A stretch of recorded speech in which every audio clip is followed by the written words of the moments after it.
Hello दोस्तों, नमस्कार। कैसे हैं आप सभी। मैं पवन मोरल एक बार फिर आप सभी का स्वागत करता हूं बच्चों यूपी ट्रिपल एससी की इस क्लास में। आप सभी का स्वागत है रोजगार विद अंकित यूट्यूब चैनल पर। आप सभी हमारे अपने हो, बिल्कुल अपने भाई जैसे, अपने बहन जैसे हो।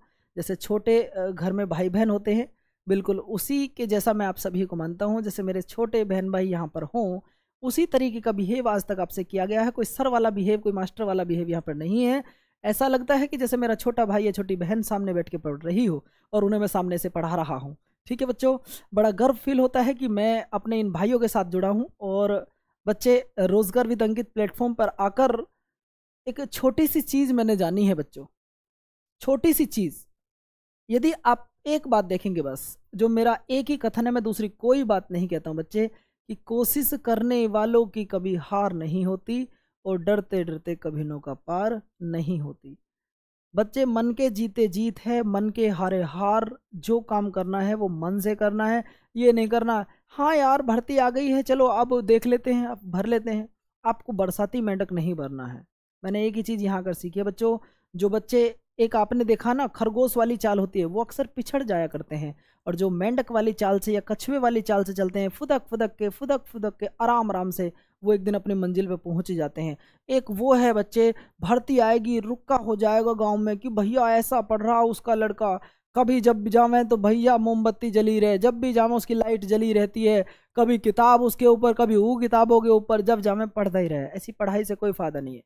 वो पढ़ी पढ़ाई धूल है जिसका पढ़ के अमल किया ना। बच्चे, कितना ही पढ़ लो, जब तक आप खुद नहीं पढ़ेंगे तब तक चाहे आपको भगवान श्री राम ही क्यों ना पढ़ाने आ जाएं, वो पढ़ाया हुआ आपके लिए व्यर्थ है, वो बेकार है जो हम आपके लिए मेहनत कर रहे हैं, यदि आप उसमें पूरी तरीके से डेडिकेट नहीं होते हैं। बच्चों, इसी कामना के साथ अपनी शुरुआत करते हैं आज क्लास नंबर 19 की, जो क्लास आपके लिए एक दिन रामबाण साबित होगी। जब आपका एग्जाम आपके सामने आएगा, आप एग्जाम हॉल में बैठोगे, पेपर आपके सामने होगा, तब आप बच्चों, आपको ये क्लास याद जरूर आएगी। जिस बच्चे ने ये पूरी क्लास की होंगी, बच्चे उसे जीएस अलग से पढ़ने की बहुत कम आवश्यकता पड़ेगी। आप सभी जानते हैं बच्चों, खुशखबरी आपके लिए है ही कि बच्चे, आपके लिए रोजगार विद अंकित की तरफ से एक बच्चे गिफ्ट मानिए या उपहार मानिए या वरदान मानिए, बच्चों ऐसी बुक भेंट की जा रही है, ऐसी बुक आपके लिए भेजी जा रही है, समझ लो कि वो आपके लिए इस एग्जाम के लिए तो बच्चों रामबाण साबित होने वाली है। तो आप सभी से विनती है बच्चों, ये किताब आप सभी के लिए ये जीवन बदलने वाली किताब है बच्चों। जिन बच्चों की एज ओवर एज हो गए, उन बच्चों को भी यहाँ पर हेल्प मिलेगी बच्चों, उन सभी का फॉर्म फिलअप हुआ है। आप देखेंगे इस बुक में बच्चों, आप सबसे बड़ी बात क्या, बहुत सी बुक होती हैं जहां सिर्फ थ्योरी थ्योरी होती है, यहां पर थ्योरी भी दी गई है बच्चों। बेहतरीन कंटेंट तो दिया गया है, उसमें कोई ऐतराज नहीं है, किसी प्रकार का कोई कमी नहीं है बच्चे। उसके साथ में आपको सबसे बड़ी बात यह है कि प्रीवियस ईयर क्वेश्चन दिए गए हैं, पहले टॉपिक दिए गए हैं बच्चों, हार्ड क्वेश्चन भी है, इजी क्वेश्चन भी है, सब कुछ एक्सप्लेन किया गया है। तो बच्चों, यह किताब आपके लिए वरदान साबित होने वाली है। बच्चे, एक बार इस किताब को दिल लगा के पढ़ लेना, उम्मीद करूंगा कि आपको एक्स्ट्रा कुछ पढ़ने की जरूरत नहीं पड़ेगी, इतना विश्वास के साथ मैं कह सकता हूं आपसे। ठीक है बच्चे, चलिए शुरुआत करते हैं आज अपने क्वेश्चन नंबर फर्स्ट की। क्या कहता है क्वेश्चन नंबर फर्स्ट, देखो भैया, क्वेश्चन नंबर फर्स्ट की तरफ हम लोग रुक करते हैं। भारतीय संविधान के अनुसार कार्यपालिका का प्रमुख कौन होता है। भारतीय संविधान के अनुसार कार्यपालिका का प्रमुख कौन होता है। बड़ा आसान सा सवाल है। ऑप्शन दिए हैं प्रधानमंत्री, ऑप्शन दिया है भारत सरकार का मुख्य सचिव, ऑप्शन दिया है राष्ट्रपति या केंद्रीय गृह मंत्री। देखिए, यदि आपसे पूछता हो भारतीय संविधान के अनुसार कार्यपालिका का प्रमुख कौन होता है, तो बच्चे आप लिखेंगे राष्ट्रपति होता है। कौन होता है बच्चे, राष्ट्रपति जी होते हैं। और आप सभी जानते हैं बच्चे, राष्ट्रपति जी होते हैं, जबकि वास्तव में जो मुखिया माने जाते हैं वो प्रधानमंत्री जी को माना जाता है। ठीक है, और इसके बाद में आप देखेंगे सरकार का मुखिया कौन है, वास्तविकता ही तो प्रधानमंत्री होते हैं। और जो बच्चे, आप यहाँ एक चीज और जान लीजिएगा राष्ट्रपति जी के बारे में, वर्तमान में आपके 14वें राष्ट्रपति कौन है बच्चे, रामनाथ कोविंद जी हैं। कितने हैं, रामनाथ कोविंद जी हैं। आप एक से एक छोटा सा सवाल है बच्चों, यदि आप जवाब देना चाहें तो दे सकते हैं, क्योंकि हम आपको पढ़ा चुके हैं। सवाल यह है कि अब तक कुल कितने व्यक्ति राष्ट्रपति बने हैं, या कुल कितने राष्ट्रपति बने हैं अब तक, कुल कितने राष्ट्रपति बने हैं, ये डैश लगा दिया बीच में, आपको बताना भैया कुल कितने राष्ट्रपति बने हैं, ये लग गया कोमा। भैया आपके लिए क्वेश्चन है, आपको कमेंट बॉक्स में इसका आंसर देना है, ठीक है। चाहे वो कार्यवाहक रहे हों, चाहे बच्चे वो पूर्ण काल के रहे हों, आपको ये प्रश्न का जवाब देना है। अगले पर आइएगा। चलिए सवाल है बच्चे, भारत के उपराष्ट्रपति के पद पर लगातार 2 बार रहने वाले व्यक्ति का नाम बताइए। देखिए आप सभी जानते हैं कि भारत में ना तो राष्ट्रपति के लिए ना उपराष्ट्रपति के लिए ना तो कोई लास्ट एज है, बस प्रारंभिक एज है। मतलब कम से कम आयु का प्रावधान किया गया है कि कम से कम वो 35 वर्ष का होना चाहिए। इससे ऊपर आपका कितना भी हो, लास्ट कितनी है, अनलिमिटेड है। जब तक आप जिंदा रहो तब तक आप राष्ट्रपति उपराष्ट्रपति बन सकते हैं। अब बच्चे बात क्या आती है कि हमारे देश में कोई एक व्यक्ति कितनी बार राष्ट्रपति बन सकता है, कितनी भी बार उपराष्ट्रपति बन सकता है। तो यदि बात करूं लगातार 2 बार की, तो बच्चे राधा कृष्णन जी ऐसे व्यक्ति हैं, एकमात्र उपराष्ट्रपति नहीं, एक और हैं। एक तो ये और दूसरा बच्चे हामिद अंसारी। कौन है? हामिद अंसारी। और आपका बच्चे राधा कृष्णन जी, ये दोनों ही ऐसे उपराष्ट्रपति हैं जो 2-2 बार बने हों। कितनी बार? 2-2 बार उपराष्ट्रपति बने हों। Very very most important topic है ये। 2-2 बार बच्चे क्या बने हैं? उपराष्ट्रपति बने 2-2 बार। एक बार बनना तो छोड़िए, 2 बार बने हैं। और भारत के एकमात्र व्यक्ति जो 2 बार राष्ट्रपति बने हो, आप सभी जानते हैं, ये सबसे लंबा कार्यकाल जिनका रहा हो, राजेंद्र प्रसाद जी हैं। कौन है बच्चे? राजेंद्र प्रसाद जी हैं। चलिए वीवी गिरी आप जानते हैं बच्चों, पहले कार्यवाहक राष्ट्रपति हैं। मैं लिख देता हूं यहां पर, भारत के पहले कार्यवाहक राष्ट्रपति हैं। और सबसे बड़ी बात यह है कि ये जब जीते थे राष्ट्रपति के लिए, इनका जो चुनाव हुआ था तो दूसरे मतगणना में जीते थे। किसमें जीते बच्चे? दूसरे मतगणना में जीते। एक एक पॉइंट आपका क्लियर कर दूंगा, एक एक पॉइंट, आपको कुछ और पढ़ने की जरूरत नहीं पड़ेगी।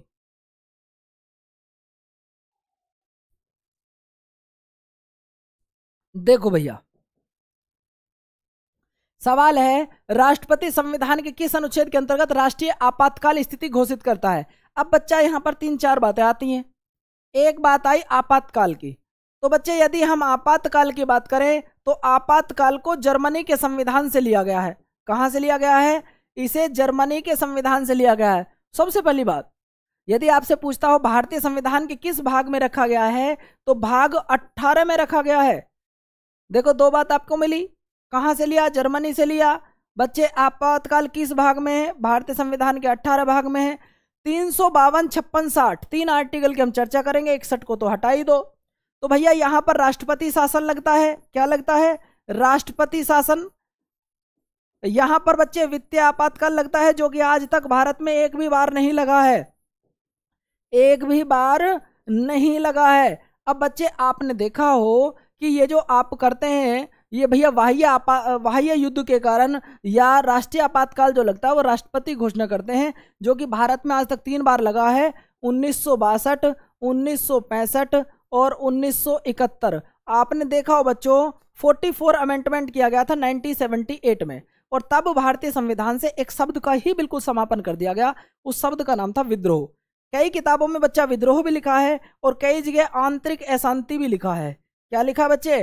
आंतरिक अशांति भी लिखा है। तो इस शब्द को हटा दिया गया और इसके स्थान पर बच्चे सशस्त्र विद्रोह शब्द जोड़ दिया गया। क्या जोड़ दिया गया? सशस्त्र विद्रोह शब्द जोड़ दिया गया। ये वेरी मोस्ट इंपोर्टेंट है, सवाल आ चुका है, क्योंकि इंदिरा गांधी जी ने इसी का फायदा उठाकर आपातकाल लगा दिया था। और फिर इसके बाद में मोरारजी देसाई की सरकार आती है, वो बच्चों इस शब्द को हटाती, कहती है आज के बाद लाठी डंडे होने पर आपातकाल नहीं लगेगा। विद्रोह जो होगा वो सशस्त्र विद्रोह हो, गोलियां बम चल रहे हो तो आपातकाल लग सकता है। ऐसा नहीं कि कहीं लाठी डंडे लगे चलो आपातकाल लगा दिए, इमरजेंसी, ऐसे नहीं लगेगा। ठीक है, चलिए अगले प्रश्न पर आओ। राज्यपाल को पद की शपथ किसके द्वारा दिलाई जाती है? बड़ा अच्छा सवाल है बच्चे। राज्यपाल को जो शपथ दिलाई जाती है वो किसके द्वारा दिलाई जाती है? तो बच्चे हम आपको 3 बार बता चुके हैं। क्या? पहले आप लिखिएगा हाई कोर्ट, उसके आगे लिखो राज्यपाल। लिख लिया बच्चे? यहां पे लिखिएगा सुप्रीम कोर्ट, यहां लिखो राष्ट्रपति। तो बच्चे अब देखो, हमने आपको बताया था ये एक दूसरे से बदला लेते हैं। क्या करते हैं? बदला लेते हैं। जो उस राज्य की हाई कोर्ट के मुख्य न्यायाधीश होते हैं वो राज्यपाल को शपथ दिलाने का काम करते हैं। बात क्लियर है? तो ये दोनों क्या है? ये इसे शपथ दिलाते हैं और ये इसको शपथ दिलाते हैं। बात क्लियर हो गई भैया? शपथ दिलाने का काम करते हैं, ये इनको शपथ दिलाने का काम करते हैं, ये इनको शपथ दिलाने का काम करते हैं। मतलब सर्वोच्च न्यायालय के मुख्य न्यायाधीश राष्ट्रपति को शपथ दिलाते हैं और राष्ट्रपति सर्वोच्च न्यायालय के मुख्य न्यायाधीश को शपथ दिलाते हैं। हो गया बदला। और बच्चे हाई कोर्ट के मुख्य न्यायाधीश राज्यपाल को शपथ दिलाते हैं, राज्यपाल हाई कोर्ट के मुख्य न्यायाधीश को शपथ दिलाते हैं। लो जी, हो रहा है यहाँ तो बदला बदला चल रही है। तुम मुझे दिला दो, मैं तुम्हें दिला दूंगा, ये वाला हिसाब चल रहा है। जबकि यदि आपसे पूछता हो किस अनुच्छेद के अनुसार, तो 159 के अनुसार। चलो ये भी बात क्लियर हुई। भैया इसकी नियुक्ति कौन करते हैं? बात आती है नियुक्ति की, तो भैया नियुक्ति करते हैं राष्ट्रपति जी। कौन करते हैं? राष्ट्रपति जी करते हैं। बच्चों, एक राज्य का राज्यपाल 2 राज्यों का राज्यपाल भी बन सकता है, ठीक है ना। और दूसरी बात आप जानेंगे, इन पर महाभियोग भी नहीं लगता है, महाभियोग भी नहीं लगता है, क्योंकि यह राष्ट्रपति के प्रसाद पर्यंत कार्य करता है। ठीक है भैया, चलो उम्मीद करता हूं कि आपको फैक्ट बड़े अच्छे से समझ में आ गया होगा। ठीक है बच्चों, सभी का क्लियर है? इतनी सारी बातें मैं आपको एक प्रश्न में बता देता हूं कि शायद आपको कुछ और पढ़ने की जरूरत ना पड़े। अगले पर आओ।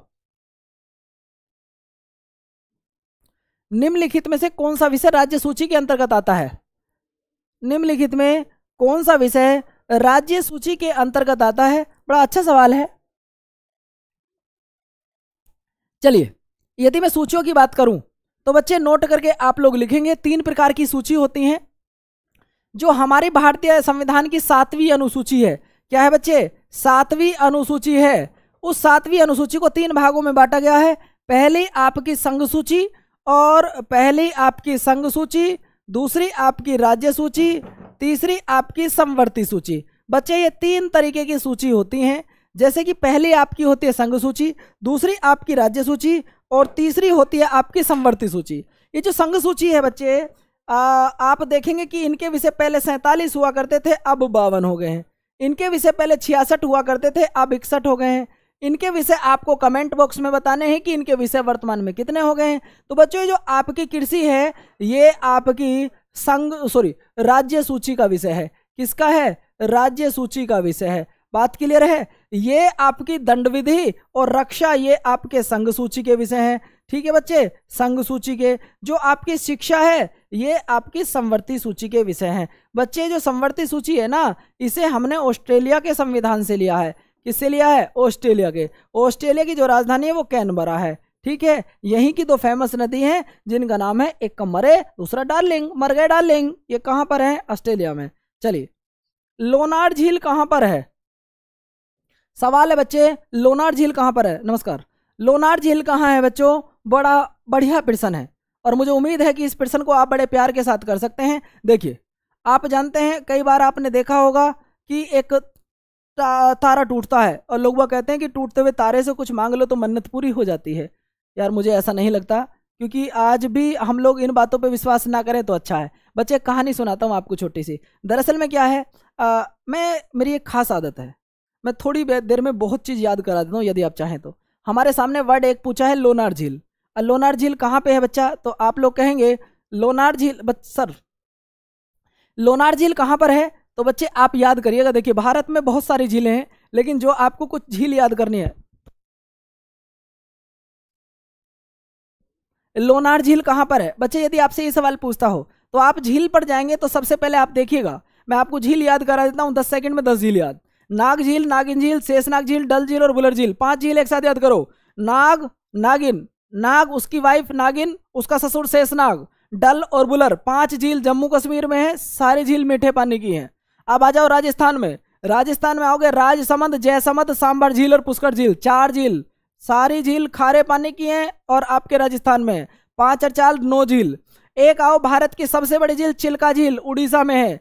इसी झील के बीचों बीच ITR केंद्र स्थित है। बच्चे, ये क्लास झील की नहीं चल रही है, लेकिन मैं चाहता हूं यदि आप मुझसे पढ़ रहे हो तो झील के बाद दोबारा क्वेश्चन बने, तुरंत उसका आंसर दो। समझ रहे हो ना? तो बच्चे, एक झील आपकी 5 4 9 और 3 12 हो गई। अब आइएगा भैया लोकटल झील। लोकटल झील मणिपुर में है, जिस झील के बीच केबुल लामजाओ नामक तैरता हुआ बगीचा है। बात क्लियर हुई? इसके बाद यदि मैं नेक्स्ट झील पर पहुंचूं तो नेक्स्ट झील आपकी वेम्बनाड है, जो कि केरल में है। भैया, एक झील आपकी बचती है पुलिकट झील, जहां से भारत अपने उपग्रहों का प्रक्षेपण करता है, जो कि आंध्र प्रदेश प्लस तमिलनाडु की सीमा पर पड़ती है। इससे फालतू झील याद मत करना, गारंटी आपकी पैट के एग्जाम में आएंगी तो यही 13 झील आ जाएंगी। हाँ, यदि विश्व में पूछे तो वो बात अलग है, जैसे कि विश्व की सबसे बड़ी मीठे पानी की झील सुपीरियर, ठीक है ना, वो बात अलग हो जाती है बच्चे। तो देखो लोनार झील कहाँ है, तो लोनार झील आपकी महाराष्ट्र में है। कहां पर है, महाराष्ट्र में है। पहले इसकी कहानी सुनो। दरअसल में क्या है, यह झील एक उल्का पिंड से निर्मित है। किससे निर्मित है, एक उल्का पिंड से, मतलब टूटते हुए तारे से निर्मित है। अब टूटता हुआ तारा, यार एक बात बताओ, गांव में यदि कोई बुढ़ा मर जाए और आप उससे जबरदस्ती उसकी टांग खींच के कहो बाबा 100 रुपए दो, बाबा 100 रुपए दो, तो हो सकता है कि वहां खड़े हुए 99 आदमी पे से आपको 99 के 99 आदमी पागल कहें। अरे जो आदमी खुद मर गया, जिसका अस्तित्व नहीं रहा, जो धरती की तरफ भाग रहा है, आप उससे कह रहे हो टूटते हुए तारे से मन्नत मांगे पूरी हो जाएगी। कहां से टूटेगा तारा, तारा तो टूट कर धरती पे गिरा, वहां एक खाई बना दी, और भाई साहब वहां आज क्या बन गई, वहां एक झील बन गई। जो झील किस नाम से फेमस है, लोनार झील के नाम से फेमस है। पूछा गया सवाल है, नोट कर लो, ये 14 झील याद कर लेना, बाकी कुछ याद मत करना। एक प्रश्न में सारी झील याद है बच्चे। अगले पर आओ। सवाल क्या कहता है, चेन्नई को दक्षिणी पश्चिमी मानसून से अन्य स्थानों की अपेक्षा कम वर्षा मिलती है। क्यों, क्योंकि मानसून कोरोमंगल तट के समांतर चलते हैं, बिल्कुल। दूसरा है, चेन्नई बहुत गर्म है और नमी को संघनित नहीं होने देता, बिल्कुल ठीक है। वे अपतट पवने हैं, ऑप्शन डी यार, सारे ही ठीक है, कोई दिक्कत ही नहीं है, ठीक है। इसके बाद अगले प्रश्न पर आओ। सवाल पूछा, भारतीय प्रायद्वीप की सबसे लंबी नदी कौन सी है। सवाल पूछिए बच्चों, भारतीय प्रायद्वीप भारत की सबसे लंबी नदी का नाम पूछ रहा है, तो आप सभी बताइएगा बच्चों कौन सी सबसे लंबी नदी है। तो नदी आपको बतानी होगी बच्चे, नदी है आपकी गोदावरी, जिसकी कुल लंबाई 1465 किलोमीटर है। कितनी है, 1465 किलोमीटर है। पूछा जा सकता है आपसे कि दक्षिण भारत प्रायद्वीप भारत की सबसे लंबी नदी कौन सी है, तो गोदावरी नदी है। बात क्लियर हुई, चलिए इसके बाद में अगले पर आ जाओ। बच्चों ट्रिक याद करो, मैंने आपको बताई थी कि निम्नलिखित में से कौन से दो ऐसे, क्या सवाल है भाई, निम्नलिखित में से कौन से ग्रहों के चारों ओर घूमने वाले उपग्रह नहीं है। मतलब मैंने एक ट्रिक आपको बताई थी कि एक पिता के 8 बच्चे थे, उन 8 बच्चों में से 2 रह गए रंडवे, मतलब जिनके देवता बन गए, कुंवारे रह गए जो 2, और 6 की शादी होगी। हाँ, तो बच्चे कुल मिलाकर मैंने आपको बताया था कि यहाँ पर सूर्य देवता है, और सूर्य देवता के बच्चे इस तरीके से हमने 8 बच्चे मैंने आपको बताई थी, बुध, शुक्र, पृथ्वी, मंगल, बृहस्पति, शनि, अरुण और वरुण। ये 8 ग्रह मैंने आपको बताई थी। तो भैया 2 बच्चे इसके ऐसे हैं, एक तो बुद्धू, कहते हैं ना गांव में बहुत सारे बुद्धू, और ये शुक्र, इससे तो शुक्र राम ही बचाओ भैया। तो दोनों की शादी ना हुई, एक बुद्धू हुआ और एक गरम ज्यादा है, समझ रहे हो ना, गरम दिमाग का, लड़ाई कहीं भी कर देता था। तो ये दोनों ऐसे आदमी हैं, इनकी शादी नहीं हुई, रंडवे रह गए दोनों। तो भाई साहब इनका एक भी उपग्रह नहीं है, समझ रहे हो ना। आगे चले यार थोड़ा सा, तो भैया बुध, शुक्र, पृथ्वी, पृथ्वी के पहुंचे तो बच्चा एक, जिसका नाम चंद्रमा। बात क्लियर। आगे पहुंचे मंगल, मंगल के 2 उपग्रह, एक का नाम डेबोस और दूसरे का नाम फेबोस। भाई साहब नोट करके कॉपी में लिख लेंगे, हम 2 हमारे 2 वो मंगल के, हम 2 हमारे 2 वो मंगल ग्रह के हैं। और बच्चे सबसे छोटा उपग्रह यदि कोई है तो वो आपका डेबोस है। अब बच्चे, कुछ बच्चे कहते हैं कि सर थ्योरी हमने नहीं पढ़ी है, बड़ा आसान सा प्रश्न है। जैसे कि आसान क्या है, देखिए जो सूर्य के जितना ज्यादा नजदीक होगा उतना ही गर्म होगा, जो दूर रहेगा उतना ही ज्यादा ठंडा होगा। अब एक बात बताओ, जो पास होगा वो चक्कर भी तो जल्दी लगाएगा। सवाल पूछा जाता है कि बताओ सूर्य का सबसे जल्दी चक्कर कौन लगाता है, बुध लगाता है। कितने दिनों में, 88 दिनों में। क्या यू 88 दिनों में लगा सकता है? यार ये तो दूरी इतना किलोमीटर है कि 88 दिनों में कैसे लगा सकता है? तो ध्यान करके इस बात को जरूर लिखिएगा कि 2 ऐसे व्यक्ति हैं जिनके बच्चा नहीं है। कौन कौन है भाई, कहां गया ऑप्शन, बुध शुक्र। 10वें पर आओ। देखो वातावरण की वह परतें जो रेडियो तरंगों को परावर्तित करती हैं। सवाल पूछा जाएगा, सवाल पूछा जाएगा कि आजकल पृथ्वी पर रेडियो सुनना, टीवी देखना अतिरिक्त आसान हो गया है, क्यों, किस मंडल के कारण? तो बच्चे आंसर दे देना फिर वहां पर आयन मंडल। क्या देना कि आजकल पृथ्वी पर रेडियो सुनना, हम लोग क्या कमरे में बैठकर, कहीं भी बैठकर आराम से फोन सुनते हैं, रेडियो चलाते हैं, टीवी देखते हैं। बच्चों वो किस मंडल के कारण है? सब आयन मंडल के कारण है। जो आपने देखा होगा आंधी आना, तूफान आना, बिजली का गड़गड़ाना, तारे चमकना, बच्चे सारी घटना जो होती हैं वो आपकी क्षोभ मंडल में होती हैं। बात क्लियर। हवाई जहाज कहाँ उड़ते हैं? वो समताप मंडल में उड़ते हैं। ठीक है भैया, चलिए अगले प्रश्न पर आओ। सवाल नंबर 11 आपके सामने है। ऑप्टिकल फाइबर का आविष्कार किसके द्वारा किया गया था? ऑप्टिकल फाइबर का आविष्कार किसके द्वारा किया गया था? ऑप्टिकल फाइबर का आविष्कार भारत में जन्मे अमेरिकी भौतिकी नरेंद्र कपानी जी द्वारा, किसके द्वारा? नरेंद्र कपानी जी के द्वारा 1952 में किया गया था। कब किया गया था बच्चों? ऑप्टिकल फाइबर का जो आविष्कार किया गया था वो 1952 में किया गया था, भारत में जन्मे। ठीक है भैया, अगले पर आओ। अगले पर आइए। वायुमंडल में जल वाष्प की मात्रा मापी जाती है, तो भैया किसके रूप में मापी जाती है? वो आपकी आर्द्रता के रूप में मापी जाती है। अगले पर आइएगा। अगला क्वेश्चन क्या कहता है बच्चों? 13वां प्रश्न क्या है उसे देखिएगा। सूक्ष्म जीवों द्वारा कार्बनिक यौगिकों से अल्कोहल के उत्पादन को क्या कहते हैं? अवाशु श्वसन, वायु श्वसन, दहन या किण्वन? बच्चों यह सवाल रेलवे ग्रुप डी में आया है। कहाँ आया है? यह सवाल रेलवे ग्रुप डी में पूछा गया था जब 2012 वाली भर्ती हुई थी। ठीक है बच्चे, ऑफलाइन पेपर था, मैंने देखा एक बच्चे का, तो वह किण्वन विधि होती है।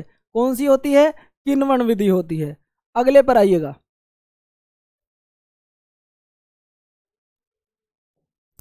सवाल है, यदि व्यक्ति को गलत प्रकार का रक्त दे दिया जाए तो निम्नलिखित में से क्या परिणाम हो सकते हैं? देखिए, हमने आपको बताया था कि ब्लड ग्रुप 4 प्रकार का होता है। अब वो 4 प्रकार कौन कौन से होते हैं? ए, बी, ए बी और ओ। बच्चों मैंने आपको बताया था कि यहां दे सकता है और यहां मैंने आपको बताया था ले सकता है। जो ए ब्लड ग्रुप का व्यक्ति है बच्चों वो सिर्फ ए को ही ब्लड दे सकता है या ए बी को ब्लड दे सकता है, इससे अलग किसी को ब्लड ग्रुप नहीं दे सकता, ब्लड नहीं दे सकता। ये ले किससे सकता है? ये ए से ले सकता है, ओ से ले सकता है। बात क्लियर है? बी नाम का व्यक्ति सिर्फ बी को रुधिर दे सकता है, ए बी को रुधिर दे सकता है, सिर्फ बी से ले सकता है, ओ से ले सकता है। ए बी किसको दे सकता है? ए बी सिर्फ ए बी को दे सकता है। और बच्चों जब लेने की बारी आएगी तो ले किस किस से सकता है? ए से, बी से और भैया ए बी से और ओ से। यदि मैं देखूं तो यहां पर एक वर्ड निकल के आएगा सर्वग्राही, मतलब सबसे ले लेगा भैया। सर्वग्राही कौन सा है? ए बी है, जो सबका ले लेता है। जो सबका ले लेता है वो कौन है भैया? वो ए बी है। आप देख रहे हैं ए का भी ले रहा है, बी का भी ले सकता है, ए बी का भी ले सकता है और ओ का भी ले सकता है। अब बात करूं यदि मैं ओ की, ओ किस किस को दे सकता है? ओ ए को भी दे सकता है, ओ बी को भी दे सकता है, ए बी को भी दे सकता है और ओ को भी दे सकता है। मतलब यहां आप दे सकते हैं ये सबको दे सकता है। बच्चों जब ये सबको दे सकता है तो इसे हम कहेंगे यूनिवर्सल डोनर, यानी कि सर्वदाता। इसे मैं कहूंगा ये तो भाई बहुत बड़ा दाता है, यू सबको ही दे देता है। और जब बारी आती है लेने की, यू ले किससे सकता है? तो बच्चे ना यू ए से ले सकता, ना यू बी से ले सकता, ना यू ए बी से ले सकता, सिर्फ और सिर्फ ओ से ले सकता है। तो बच्चे यहां आपको कई सारे प्रश्न देखने होंगे। यदि आप किसी ए रुधिर वाले वर्ग के व्यक्ति को बी रुधिर वर्ग चढ़ा देते हैं, जो उसकी धमनी होती हैं वो सिकुड़ जाती हैं। जब सिकुड़ जाती हैं तो ब्लड सर्कुलेशन बंद हो जाता है, और ब्लड सर्कुलेशन बंद हो जाएगा तो आदमी की डेथ हो सकती है। ऐसी स्थिति में तो ऑप्शन क्या है भाई? सभी धमनियां कैसी हो जाती हैं? संकुचित हो जाती हैं। इस चार्ट को याद रख लेना, ब्लड ग्रुप आपका सारा क्लियर हो जाएगा। कौन किसको दे सकता है, कौन किससे ले सकता है, सब आपके सामने लिख रहा है। आपको सारी चीज क्लियर कर दी इस 14वें प्रश्न ने आज। ठीक है ना? इसके बाद नेक्स्ट प्रश्न देखो भैया क्या कह रहा है नेक्स्ट प्रश्न। रेड डाटा बुक में किन्हें रखा जाता है? रेड डाटा बुक में उन्हें रखा जाता है जो गायब हो जाते हैं। कहते हैं ना जैसे न्यूज़पेपर में इस्तेहार आता है, भाई ये लड़का गायब हो चुका है, उम्र इतनी, हाइट 5 फुट 6 इंच, नाम इसका रोहतास, तो ये गायब हो चुका है। तो ऐसी एक बुक है बच्चे जिसका नाम है रेड डाटा बुक। यह उन्हें रखा जाता है जो प्रजातियां विलुप्त हो जाती हैं, उनके नाम इसमें रखे जाते हैं। जैसे आपने देखा होगा पहले घरों में एक छोटी चिड़िया हुआ करती थी जिसे गुरैया बोलते थे शायद, आजकल वो गायब हो चुकी है। तो वो कौन सी बुक में लिखी गई है? रेड डाटा बुक में, सभी विलुप्त प्रजाति। अगले पर आओ।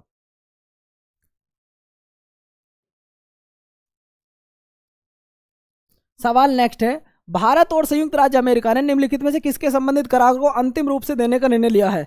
बताओ भैया।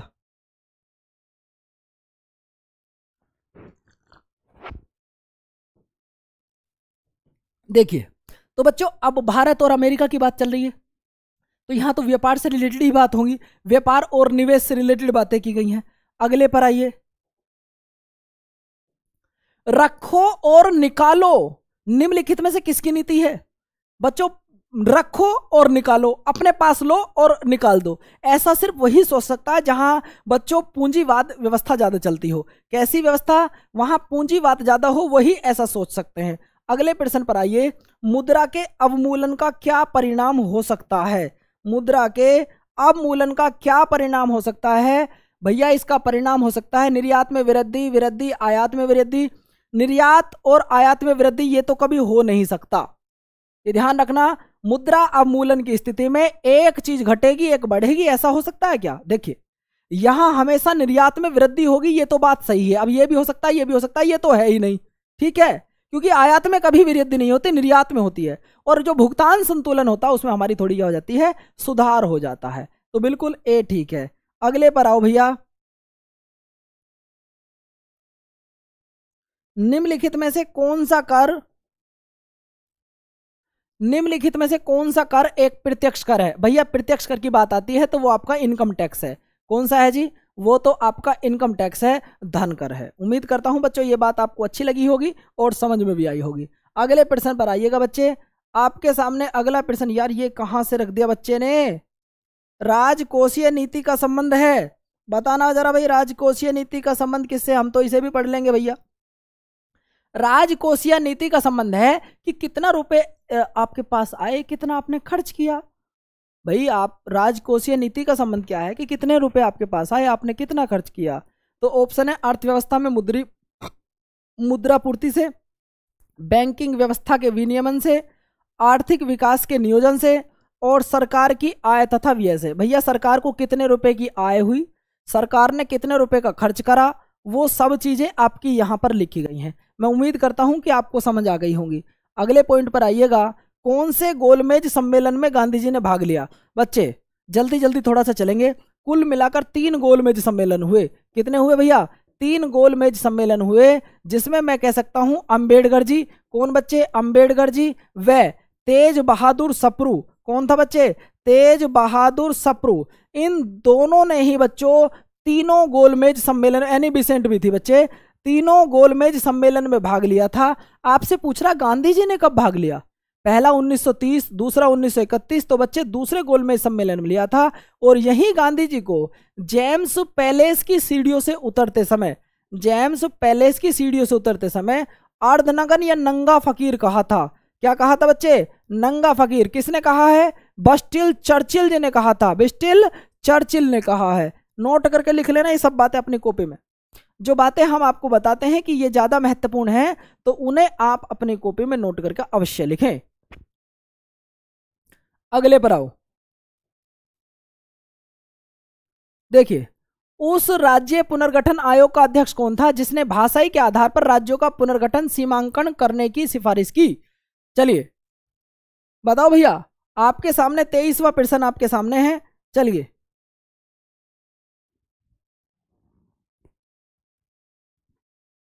कौन थे भैया वो? तो आप देखेंगे एक आयोग का गठन हुआ था बच्चे, राज्य पुनर्गठन आयोग का, बच्चों जिसे फजल अली आयोग भी कहा गया।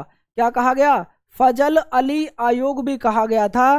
कुल मिलाकर इसमें 3 सदस्य थे। 1953 में इसकी स्थापना हुई, 1955 में इसने रिपोर्ट सौंपी। आप जानते हैं 7वां संविधान संशोधन 1956 में, इसके तहत बच्चे कै, खे, घ और घ, जो भारत इस तरीके से बटा हुआ था उसे समाप्त कर दिया गया और भारत में 14 राज्य और 6 केंद्र शासित प्रदेश, मतलब ये स्टेट और ये यूनियन टेरिटरी के रूप में रखे गए। संपूर्ण भारत का एकीकरण हुआ और ये आयोग किस नाम से जाना गया? फजल अली आयोग के नाम से जाना गया। चलिए बच्चों 24वें प्रश्न की तरफ रुख करो।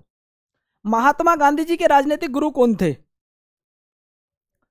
महात्मा गांधी जी के राजनीतिक गुरु कौन थे?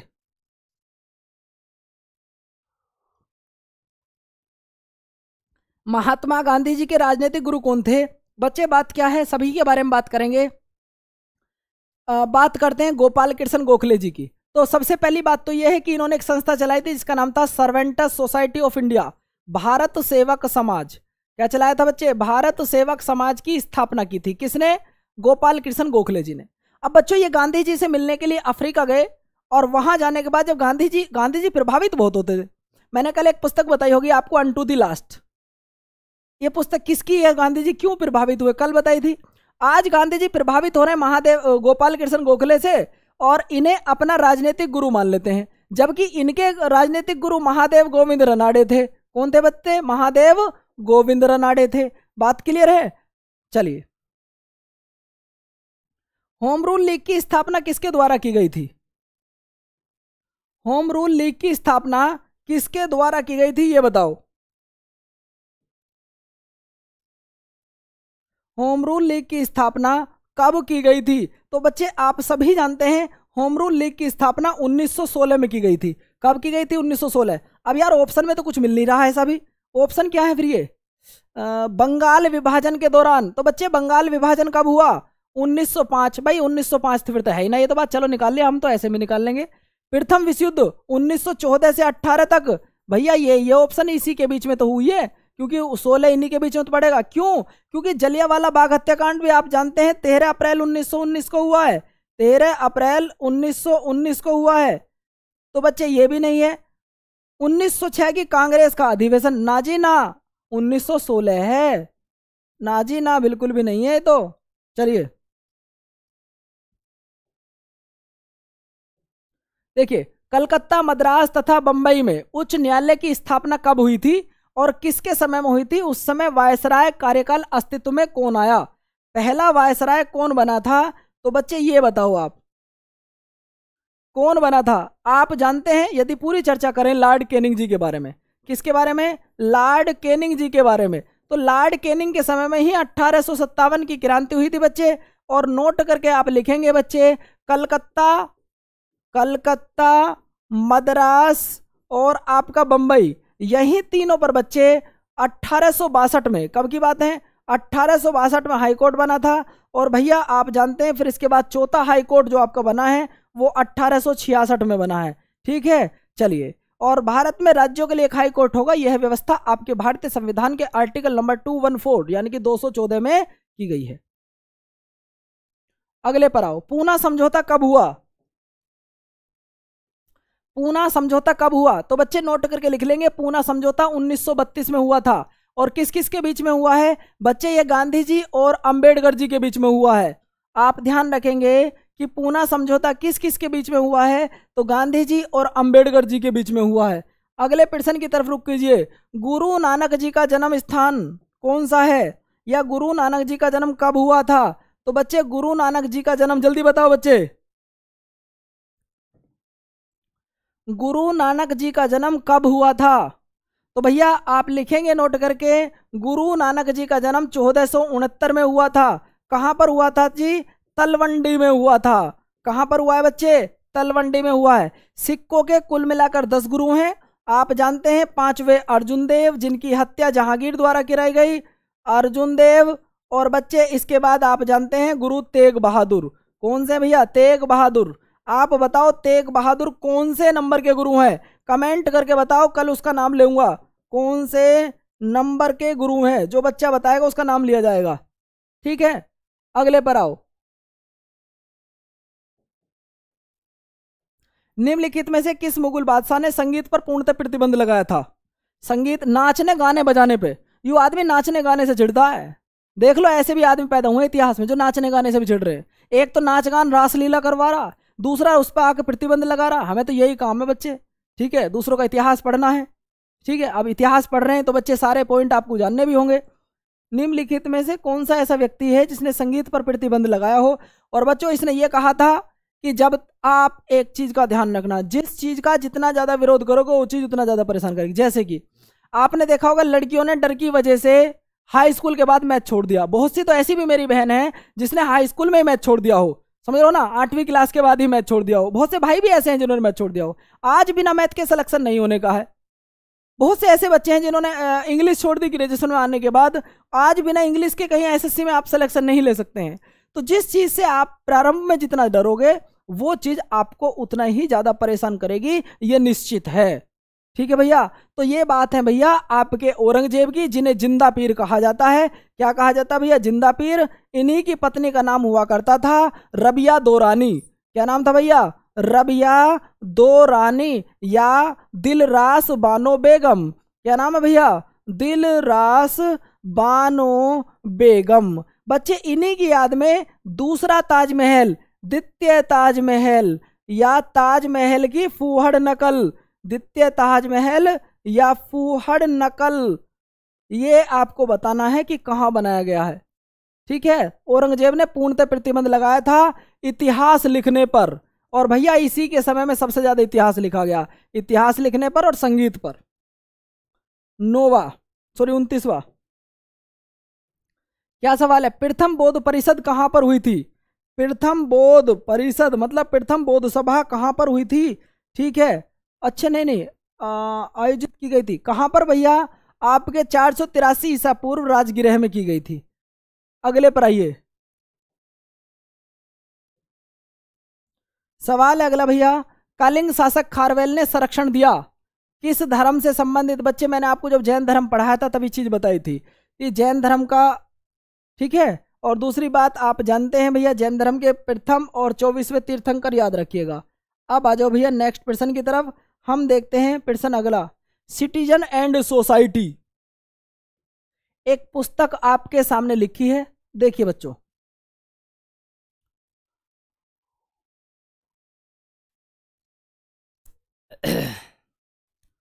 सिटीजन एंड सोसाइटी नामक किताब के लेखक कौन हैं? सिटीजन एंड सोसाइटी किताब के लेखक कौन हैं? तो बच्चे इस किताब को थोड़ा सा यदि हम देखें तो इस किताब का जो विमोचन किया गया था वो 23 सितंबर 2016 को किया गया था। सबसे बड़ी बात क्या है, इस किताब का विमोचन 23 सितंबर 2016 को किया गया था। भारत के 13वें नंबर के राष्ट्रपति थे कौन बच्चे? 13वें नंबर के राष्ट्रपति कौन थे?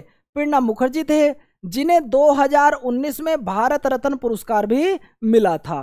ठीक है भैया, चलिए अगले प्रश्न की तरफ आइएगा। अगला प्रश्न क्या कहता है भैया?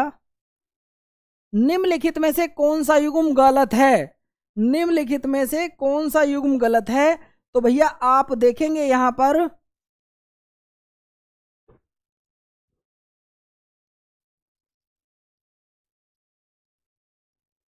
बताओ भैया कौन सा गलत है? तो भैया आप देखेंगे आपके सामने लिखा, पहले आप आंसर बताइए कौन सा निम्नलिखित में से गलत है। प्लेटो रिपब्लिक बिल्कुल ठीक है भैया, एकदम ठीक है, कोई छेड़खानी करने की जरूरत नहीं। प्लेटो की पुस्तक का नाम रिपब्लिक है, गणतंत्र है, बिल्कुल ठीक है। दूसरा अरस्तु राजनीतिक, बिल्कुल ठीक है। तीसरा पंडित जवाहरलाल नेहरू हिंद स्वराज, यार ये गलत लग रही है क्योंकि हिंद स्वराज गांधी जी की है। किसकी है बच्चे? गांधी जी। ये रही, यही गलती है भैया। कार्ल मार्क्स दास कैपिटल, बिल्कुल एकदम सत्य पॉइंट है बच्चे। ये आपका सी ऑप्शन गलत है, सी ऑप्शन आपका गलत है। बाकी ए और बी दोनों सही हैं, डी भी ठीक है। अगला आ जाओ, युआन किस देश की मुद्रा है? युआन किस देश की मुद्रा है? चलिए युआन किस देश की मुद्रा है? यदि बच्चों मैं और देशों की बात करूं तो इटली की जो मुद्रा है उसका नाम है यूरो, इटली की मुद्रा का नाम है यूरो। यदि मैं जापान की मुद्रा का नाम याद करूं तो इसका नाम है जापानी येन। क्या नाम है बच्चे? जापानी येन। अब बच्चों एक ही बचता है, चीन, चीन की मुद्रा का नाम है युआन। क्या नाम है बच्चे? युआन। देखिए एक प्रश्न के साथ में यदि हमें 3 प्रश्न एक साथ मिल जाएं, जैसे हमसे पूछ रहा है युआन किस देश की मुद्रा है, तो युआन मुझे याद करानी होती, डायरेक्ट लिखा देते चीन की है। लेकिन बच्चे अब आपसे कोई सा भी पूछता हो, अच्छा एक और रह गया यूगोस्लाविया, तो आप यहां लिखेंगे यूगोस्लाव दीनार है इनकी मुद्रा। कौन सी है जी? यूगोस्लाव दीनार इनकी मुद्रा का नाम है। तो आपको दीनार भी याद हो गया, आपको येन भी मुद्रा भी याद हो गई। चलिए, राष्ट्रीय कृषि अनुसंधान प्रबंधन अकादमी कहां स्थित है? बताओ बच्चे इसका आंसर क्या आने वाला है? ICRA की स्थापना बच्चे आप सभी जानते हैं 1976 में की गई थी। कब की गई थी? 1976 में स्थापना की गई थी। और बच्चे यदि आपसे पूछता हो कहां पर है, तो आप लोग लिख देंगे हैदराबाद में है। कहां पर है जी? हैदराबाद में है। पिटसन नेक्स्ट आ जाओ। चलिए,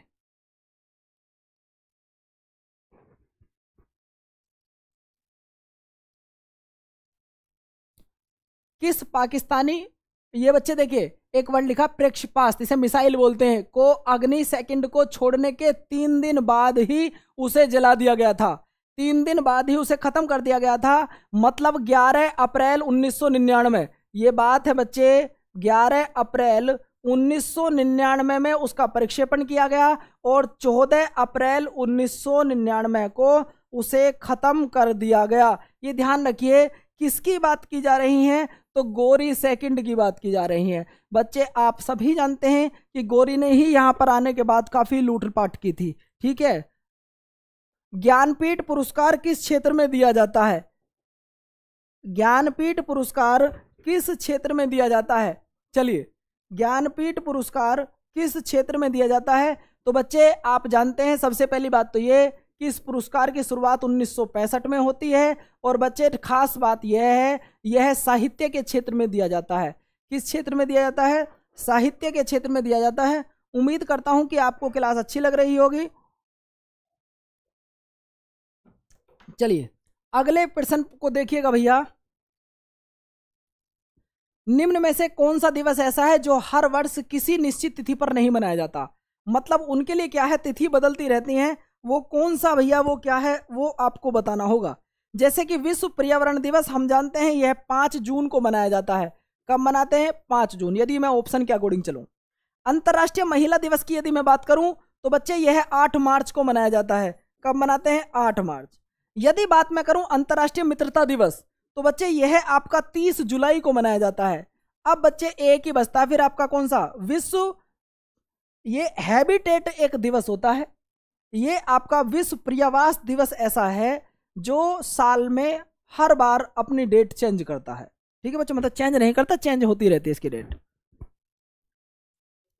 ऑपरेशन पवन, लो जी पवन का नाम आ गया भाई, आपके भाई का नाम आ गया है भाई। ऑपरेशन पवन भारत द्वारा किस पड़ोसी देश में किया गया एक शांति ऑपरेशन था? समझ रहे हो ना, ये नाम ही ऐसा है बच्चे, शांति ऑपरेशन था, जो कि भैया आपका 1987 से 1987 में हुआ था।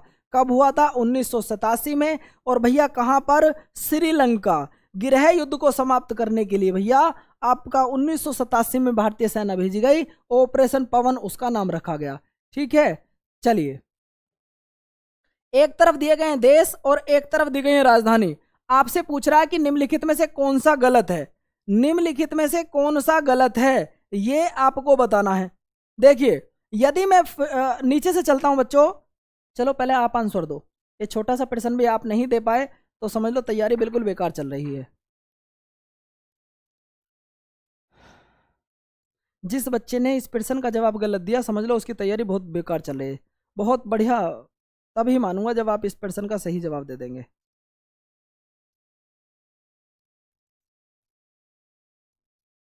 जल्दी बताओ बच्चे।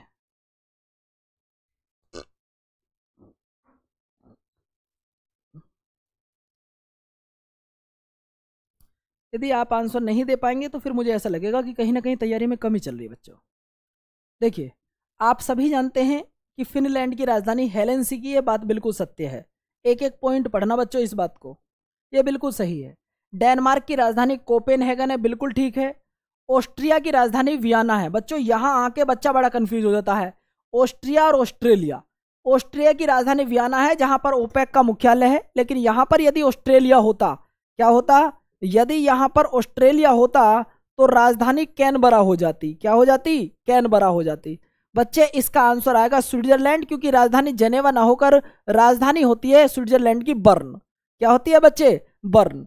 अब आप देखिएगा कितने बच्चों ने इसका सही आंसर दिया है, कितनों ने गलत दिया है, क्योंकि एक छोटा सा सवाल था और देशों की सिर्फ आपको राजधानी। बच्चे मेरे कहने से एक काम और करेंगे आप, भारत में 28 राज्य हैं, आप सभी को 28 के 28 राज्यों की राजधानी पता होनी चाहिए। ठीक है, नेक्स्ट प्रश्न की तरफ चलिएगा।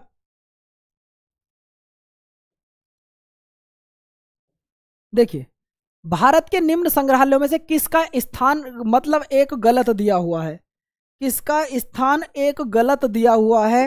ऑप्शन भैया आपके सामने देखिएगा, राष्ट्रीय रेल संग्रहालय नई दिल्ली। पहले कोशिश करो आप लोग बताने की, कोशिश करो आप लोग बताने की, मैं वेट करूंगा 10 सेकंड आपका आराम से।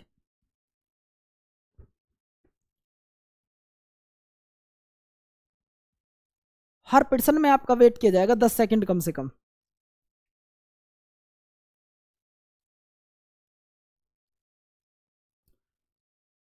देखता हूं आप लोग बता पाते हैं या नहीं बता पाते, जबकि क्वेश्चन इस समय बच्चों बहुत बढ़िया पर्सन है ये जो आपके सामने लिखे हैं।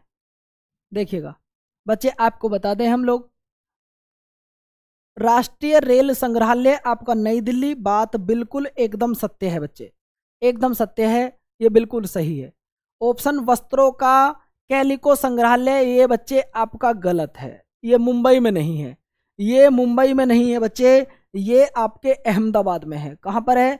ये आपका अहमदाबाद में है, ये आपका अहमदाबाद में है। उससे आगे चलेंगे तो सालारगंज संग्रहालय हैदराबाद, बिल्कुल ठीक है। नेपियर संग्रहालय तिरुवनंतपुरम, बिल्कुल एकदम सत्य है। इसका मतलब जिस बच्चे ने आंसर बी दिया था वो बिल्कुल एकदम सत्य है, बाकी ये सब मतलब ये गलत है, ये वाला, बाकी सब सही है। अगले पर आ जाओ। एक एक्ट है बच्चों, एक्ट का नाम ईगल एक्ट। क्या नाम है बच्चे? एक एक्ट आपके सामने है, ईगल एक्ट, जो हाल ही में सुर्खियों में था, वह किस देश से संबंधित है?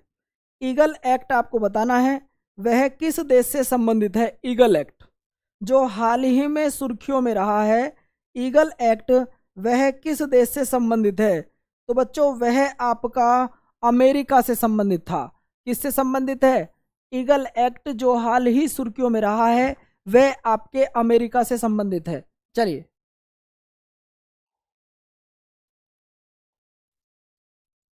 क्वेश्चन देखो भैया, नेक्स्ट क्वेश्चन क्या कहता है? हाल ही में विकसित चिप ऑफ तकनीक, चिप ऑफ टेक्निक का मुख्य उद्देश्य क्या है? बताओ भैया, क्या है इसका? जो आपने चिप ऑफ तकनीक का आविष्कार किया है, इसका मुख्य उद्देश्य क्या है?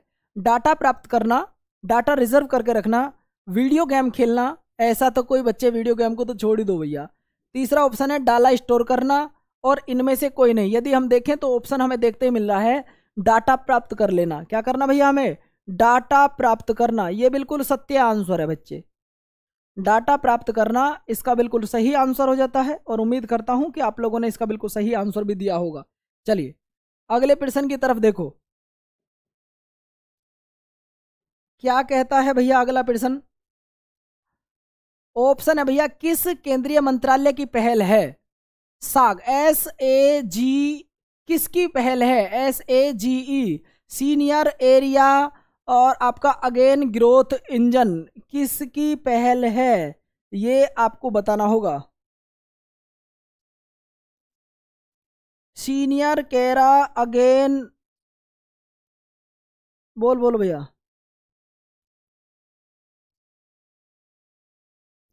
SAGE ये किसकी पहल है?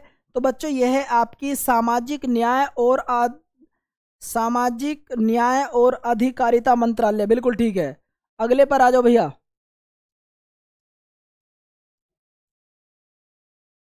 भाई आंसर भी दिया करो बच्चों, ऐसे काम नहीं चलने वाला है, ऐसे काम आपका नहीं चलेगा।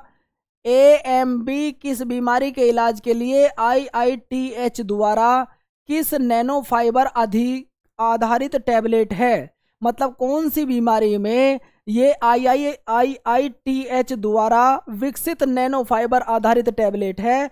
तो भैया वो है आपकी काला आजार से संबंधित। किससे संबंधित है? काला आजार से संबंधित है। उम्मीद करता हूं बच्चे ये टॉपिक आप बेहतरीन ढंग से समझ गए होंगे, और आपका स्कोर भी काफ़ी अच्छा होगा आज। चलिए 45वां प्रश्न आपके सामने ये रहा। देखो, जून 2021 में हुई RBI की मौद्रिक नीति समिति की बैठक के बाद रेपो रेट तय की गई। रेपो रेट, अब बच्चों देखो, रेपो रेट RR, एक होती है RRR रिजर्व रेपो रेट, एक होती है CRR ये होती है कैश रिजर्व रेशो। बच्चे इनका ध्यान रखना हमेशा, या तो आरआर पूछ ली जाती है या सीआरआर पूछ ली जाती है। बच्चों इसको रखने का जो उद्देश्य है वो हमारा 4% रखा गया है। कितने परसेंट रखा गया है? इसे 4% निश्चित किया गया है। मतलब देश में जो मौद्रिक नीति जारी होती हैं वह भी हमारी आरबीआई द्वारा जारी होती हैं। किसके द्वारा जारी होती है बच्चे? आरबीआई द्वारा हमारी मौद्रिक नीति जारी होती है। चलिए प्रश्न नंबर 46 आपके सामने है, पहले पढ़ेंगे आराम से फिर इसका आंसर देंगे। प्रश्न नंबर 46 आपके सामने है, इसको पढ़िएगा और आराम से इसका आंसर दीजिएगा। कोई कहीं की भागम भाग नहीं है बच्चों कि आपको जल्दी आंसर बताना है। आराम से पढ़िएगा और आराम से आंसर दीजिएगा। निम्न में से किस राज्य सरकार ने आर्थिक रूप से कमजोर एससी एसटी व अति पिछड़ा वर्ग के विद्यार्थियों के लिए मुख्यमंत्री अनुवृत्ति कोचिंग योजना का शुभारंभ किया है? देखिए किस किस के लिए? एससी एसटी और अति पिछड़ा वर्ग के विद्यार्थियों के लिए मुख्यमंत्री अनुवृत्ति कोचिंग योजना का शुभारंभ किया है। पहला ऐसा राज्य है बच्चे, कोचिंग योजना की शुरुआत। हो सकता है आपको याद हो जाए, कुछ बच्चे ऐसे भी हों जो एक दो बच्चा राजस्थान से पढ़ रहा हो, तो यह काम जो किया गया है वह राजस्थान गवर्नमेंट द्वारा किया गया है। ठीक है, योजना का नाम आप याद रखेंगे कोचिंग योजना। अरे कोचिंग जाना है कहां पर, ऐसे याद रख लेना बस। कोचिंग योजना आपका राजस्थान। कहां पर है बच्चे? राजस्थान। ठीक है, अगले प्रश्न पर आओ।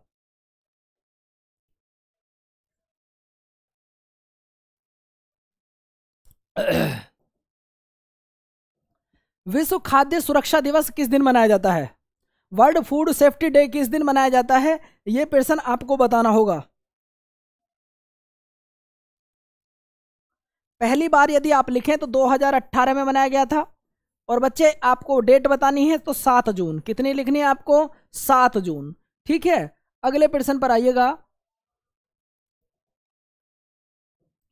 अगले प्रश्न पर आओ बच्चे। क्वेश्चन है, नौसेना के हाइड्रोग्राफिक सर्वेक्षण वाले निम्न में से किस जहाज को 40 वर्षों की सेवा के बाद रिटायर कर दिया गया है? मतलब उस जहाज ने 40 वर्षों तक हमारी भारतीय सेना का मान सम्मान बढ़ाए रखा है। अब कहते हैं ना जब बुजुर्ग हो जाते हैं तो सरकार भी रिटायर कर देते हैं, चल भाई अब अपने घर जाओ, अब नहीं है तुम्हारे बस की कुछ भी, अब निकलो यहाँ से। तो भाई साहब उसका नाम आपसे पूछ रहा है, नाम लिख लीजिएगा आप। नाम था INS संध्याक। क्या नाम था बच्चों? INS संध्याक। 49वें प्रश्न पर आइएगा।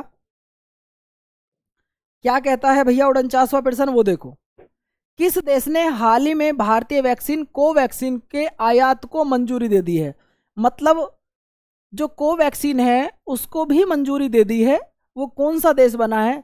चाइना। इसका तो खैर नाम ही छोड़ दीजिएगा बच्चा। दूसरा पाकिस्तान, वहां हम भेज ही नहीं रहे। और बच्चे ऑप्शन 2 ही बचते हैं, ब्राजील और ईरान।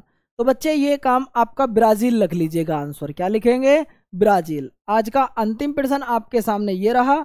आज का अंतिम प्रश्न आपके सामने ये रहा। प्रधानमंत्री नरेंद्र मोदी ने पुणे में विश्व पर्यावरण दिवस के अवसर पर किस प्रोजेक्ट को लॉन्च किया है? भाई किस प्रोजेक्ट को लॉन्च किया है? तो ये लॉन्च किया है इन्होंने, जरा बताएंगे बच्चे सभी आंसर किसको लॉन्च किया है? तो ये किया है E100 पायलट प्रोजेक्ट को। E100 पायलट प्रोजेक्ट को इन्होंने लॉन्च किया है। ये वेरी मोस्ट प्रश्न थे बच्चे आपके लिए। आप सभी का क्या स्कोर रहा? और बच्चे एक बार मुझे कमेंट्स करके आप जरूर बताएंगे वीडियो कैसी लगती हैं आपको, क्या कोई सुधार किया जाए बच्चों। और आप देखेंगे इस बारे में, यदि आप में से बच्चे आपका स्कोर 40+ हमेशा रहता है तो समझ लेना कि आपकी तैयारी बेस्ट चल रही है।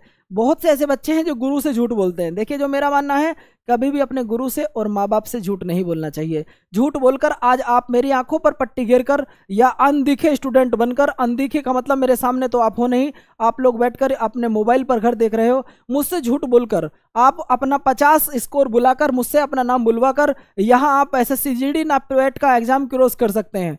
समझ रहे हो बच्चों? और आपसे फिर कहना चाहूंगा, एसएससी जीडी वाले बच्चे जो एसएससी जीडी का बिल्कुल वेट कर रहे हैं, उन सभी के लिए बच्चे सूर्या बैच अवेलेबल है। आप सभी जिस बच्चे ने रोजगार विद अंकित ऐप डाउनलोड ना किया हो, वो सभी बच्चे मिलकर आज मेरे कहने से जो अपना भाई दोस्त मानते हैं, वो रोजगार विद अंकित ऐप डाउनलोड कीजिएगा। और बच्चों जिनका सपना सिर्फ और सिर्फ बच्चे आपका BSF, CISF, ITBP, Assam rifle और सीआईएसएफ में भर्ती होने का हो, एनआईए में, तो बच्चे वो मेरे कहने से रोजगार विद अंकित पर जो ऐप पर चल रहा है सूर्या बैच, उसको जरूर ले। ठीक है बच्चों, थैंक यू, धन्यवाद। और कमेंट्स में आज के प्रश्न का आंसर जरूर दें।